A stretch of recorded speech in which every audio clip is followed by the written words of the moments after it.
Halo Sobat Antro, kembali lagi nih di Ngobrolin Top alias Ngobrol Online Antropologi. Guys, kita hidup dalam masyarakat yang dinamis. Kedinamisan masyarakat tidak terlepas dari hasil pola pikir, tingkah laku, dan tentu saja budaya masyarakat itu sendiri. Setiap masyarakat membawa keunikan dan khasnya masing-masing. Ngomong-ngomongin tentang keunikan, kalian pernah nggak sih dengar istilah Banyumas? Sebuah wilayah yang erat dengan tanah ngapak.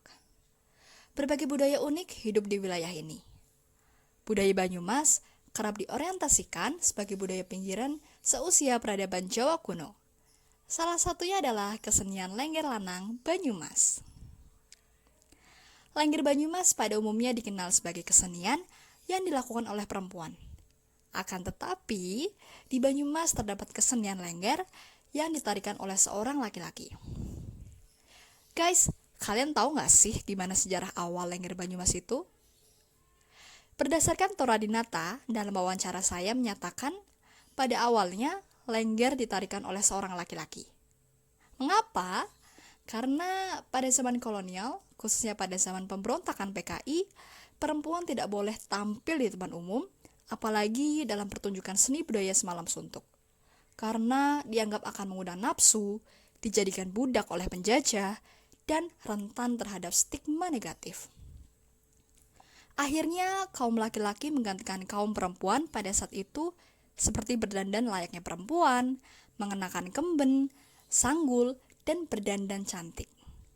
Hal ini menandai pada zaman itu kaum laki-laki berusaha untuk melindungi kaum perempuan.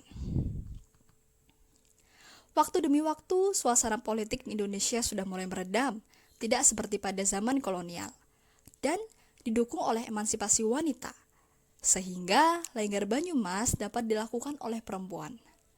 Toradinata sebagai pelaku kesenian Lengger Lanang komunitas Lengger Lanang Langgeng Sari memaparkan, sejak munculnya emansipasi wanita, pelaku Lengger Lanang dapat dihitung jari.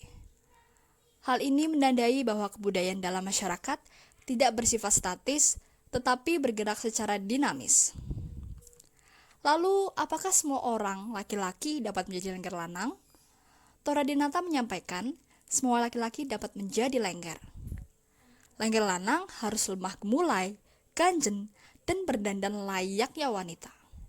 Dari sini, semua kembali pada pilihan masing-masing. Siap atau tidak seorang laki-laki untuk melakukan hal tersebut. Lalu, bagaimana keunikan lengger lanang?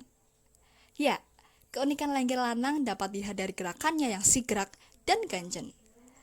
Sajian lengger lanang dikemas berbeda dalam setiap pertunjukannya.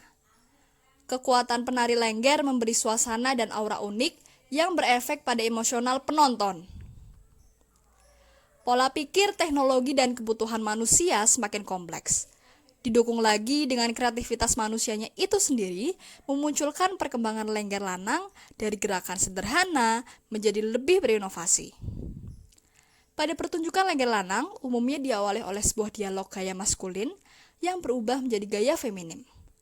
Pertunjukan ini menyampaikan pesan bahwa tari lengger pada dasarnya berasal dari laki-laki.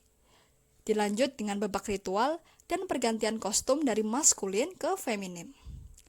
Laki-laki akan berdandan dan berubah menjadi lengger yang cantik dengan mengenakan sampur, kondel langsung pakai, dan memakai kemben. Sehingga apabila kita lihat dalam setiap pertunjukan lengger lanang, terdapat sisi maskulin dan feminim dalam sebuah pelaku lengger lanang.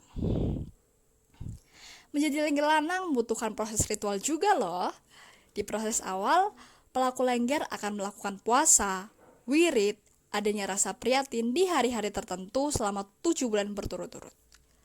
Proses ritual tersebut dilakukan pada hari Selasa Kliwon dan Jumat Kliwon di tempat keramat di Batu Raden, tepatnya di Pancuran 7. Proses ritual ini bertujuan untuk mendapatkan nama panggung, permohonan izin kepada leluhur, dan memberi rasa hormat. Selain itu, dalam pementasan lengger lanang membutuhkan sesaji berupa kelapa muda, wedang kopi, dan bunga mawar. Toradinata menyampaikan, tantangan budaya khususnya lengger lanang setiap zaman berbeda.